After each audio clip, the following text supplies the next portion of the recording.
Greetings. I'm back. As not many of you know or care, I actually stopped this series back around Valentine's Day in February. But I've gotten over stuff, sorted things out, and I'm back. And we can continue reading The Catacomb by Sir Arthur Conan Doyle. Let us find out where Berger and Kennedy are headed, shall we? The cold, clear air was filled with the musical chimes from that city of clocks, as Berger, wrapped in an Italian overcoat with a lantern hanging from his hand, walked up to the rendezvous. Kennedy stepped out of the shadow to meet him.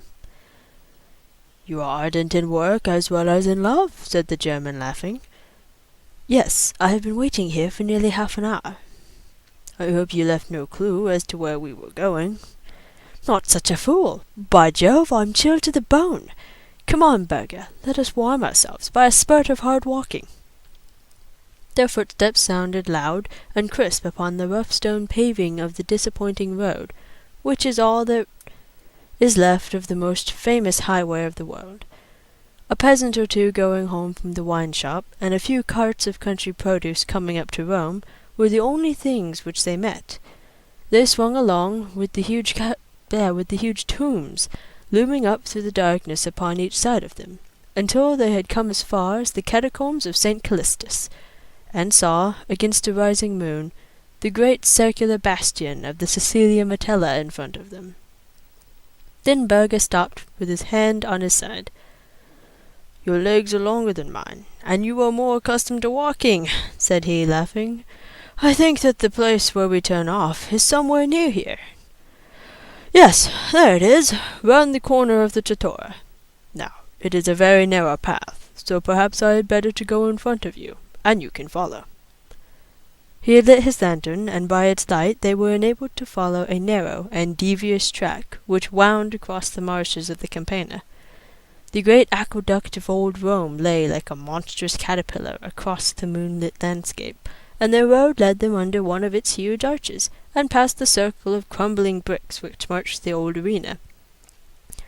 At last Berger stopped at a solitary wooden cow-house, and he drew a key from his pocket. "Surely a catacomb is not inside a house?" cried Kennedy.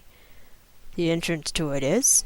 That is just a safeguard which we have against anyone else discovering it." "Does the proprietor know about it?" "Not he. He had found one or two objects which made me almost certain that his house was built on the entrance to such a place, so I rented it from him and did my excavations for myself. Come in, and shut the door behind you." There was a long, empty building, and the manges of the cows along one wall. Berger put his lantern down on the ground, and shaded its light in all directions save one by draping his overcoat round it. "It might excite remark if anyone saw a light in this lonely place," said he. "Just help me to move this boarding." The floor was loose in the corner, and plank by plank the two savants raised it and leaned it against the wall. Below there was a square aperture, and a stair of old stone steps which led way down into the bowels of the earth. "Be careful!" cried Berger, as Kennedy, in his impatience, hurried down them. "It is a perfect rabbit's warren below, and if you were once to lose your way, there the chances be 100 to 1 against you ever coming out again. Wait until I bring the light." "How do you find your way, if it is so complicated?" "I had some very narrow escapes at first, but I had gradually learned to go about them. There is a certain system to it, but it is one which a lost man, if he were in the dark, could not possibly find out. Even now I always spin out a ball of string behind me when I am going far into the catacomb. You can see for yourself that it is difficult, but every one of these passages divides and subdivides 12 times before you go 100 yards. They had descended some 20 feet from the level of the byre, and they were standing now in a square chamber cut out of the soft tufa.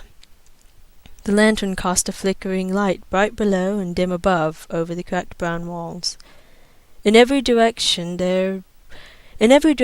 were the black openings of passages which radiated from its common centre. "I want you to follow me closely, my friend," said Berger. "Do not loiter to look at anything upon the way.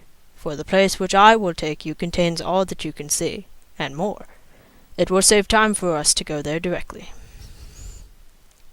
He led the way down one of the corridors, and the Englishman followed closely at his heels. Every now and then the passage bifurcated.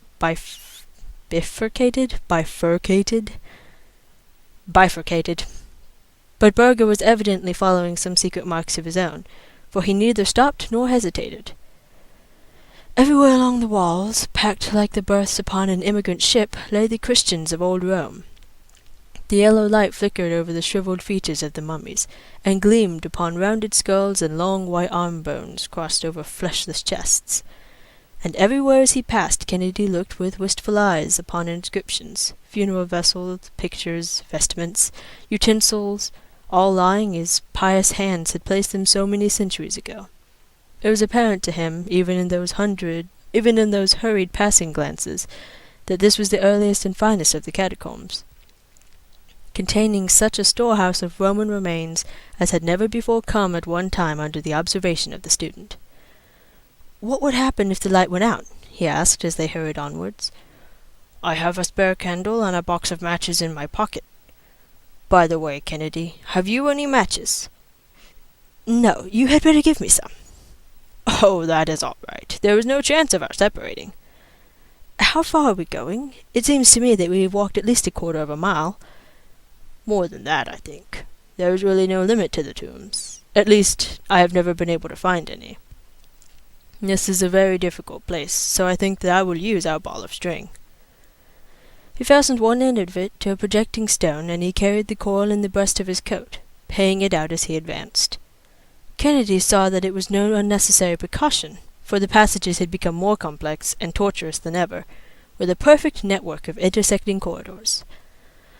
But these all ended in one large circular hall, with a square pedestal of tufa stopped by a slab of marble at one end of it. "By Jove!" cried Kennedy in an ecstasy, as Burger swung his lantern over the marvel. "It is a Christian altar, probably the first one in existence. Here is the little consecration cross put upon the corner of it. No doubt this circular space was used as a church." "Precisely," said Burger. "If I had more time, I should like to show you all the bodies which are buried in these niches upon the walls, or niches, for they are very early popes and bishops of the church, with their mitres, their croziers, and full canonicals. Go over to that one and look at it." Kennedy went across and stared at the ghastly head which lay loosely on the shredded and mouldering mitre. "This is most interesting," said he, and his voice seemed to boom against the concave wall. "As far as my experience goes, it is unique. Bring the lantern over here, Burger, for I want to see them all." But the German had strolled away, and was standing in the middle of a yellow circle of light at the other side of the hall. "Do you know how many wrong turns there are between this and the stairs?" he asked. "There are over 2,000. No doubt it was one of the means of protection which the Christians adopted. The odds of 2,000 to 1 against a man getting out. Even if he had a light, but if he were in the dark it would, of course, be far more difficult." "So I should think." "And the darkness is something dreadful. I tried it once for an experiment. Here, let us try it again." He stooped to the lantern, and in an instant it was as if an invisible hand was squeezed tightly over each of Kennedy's eyes. Never had he known what such darkness was. It seemed to press upon him, and to smother him. It was a solid obstacle against which the body shrank from advancing. He put his hand out to push it back away from him. "That will do, Burger," said he. "Let's have the light again." But his companion began to laugh, and in that circular room the sounds seemed to come from every side at once. "You seem uneasy, friend Kennedy," said he. "Go on, man! Light the candle!" said Kennedy impatiently. "It's very strange, Kennedy, but I could not in the least tell by the sound of which your voice It's very strange, Kennedy, but I could not in the least tell by the sound in which direction you stand. Could you tell where I am?" "No, you seem to be on every side of me." If it were not for this string which I hold in my hand, I should have not a notion of which way to go." "I dare say not. Strike a light, man, and have an end of this nonsense." "Well, Kennedy, there are two things which I understand that you are fond of. The one is an adventure, and the other is an obstacle to surmount. The adventure must be the finding of your way out of this catacomb. The obstacle will be the darkness and the 2,000 wrong turns which make the way a little difficult to find. But you need not hurry, for you have plenty of time, and when you halt for a rest now and then, I should like you to just think of Miss Mary Saunderson, and whether you treated her quite fairly." "You devil, what do you mean?" roared Kennedy. He was running around in little circles, and clasping at the solid blackness with both hands. "Goodbye," said the mocking voice, and it was already at some distance. "I really do not think, Kennedy, even by your own showing, that you did the right thing by that girl. There was only one little thing which you appeared not to know, and I can supply it. Miss Saunderson was engaged to a poorly, ungainly devil of a student, and his name was Julius Berger." There was a rustle somewhere, the vague sound of a foot striking on a stone, and then there fell silence upon that old Christian church. A stagnant, heavy silence, which closed around Kennedy and shut him in like a water round a drowning man. Some 2 months afterwards, the following paragraph made the round of the European press. "One of the most interesting discoveries of recent years is that of a new catacomb in Rome, which lies some distance to the east of the well-known vaults of St. Calixtus. The finding of this important burial place, which is exceeding rich in most interesting early Christian remains, is due to the energy and sagacity of Dr. Julius Berger, the young German specialist, who is rapidly taking the first place as an authority upon ancient Rome. Although the first to publish his discovery, it appears that a less fortunate adventurer had anticipated Dr. Berger. Some months ago, Mr. Kennedy, the well-known English student, disappeared suddenly from his rooms in the Corsica, and it was conjectured that his association with a recent scandal had driven him to leave Rome. It appears now that he had in reality fallen a victim to that fervid love of archaeology which had raised him to a distinguished place among living scholars. His body was discovered in the heart of the new catacomb, and it was evident from the condition of his feet and boots that he had tramped for days through the tortuous corridors which make the subterranean catacombs so dangerous to explorers and the like. The deceased gentleman had, with inexplicable rashness, made his way into this labyrinth without, as far as can be discovered, taking with him either candles or matches, so that his sad fate was the natural result of his own temerity. What makes the matter more painful is that Dr. Julius Berger was an intimate friend of the deceased. His joy at the extraordinary find which he had been so fortunate as to make has been greatly marred by the terrible fate of his comrade and fellow worker." The end.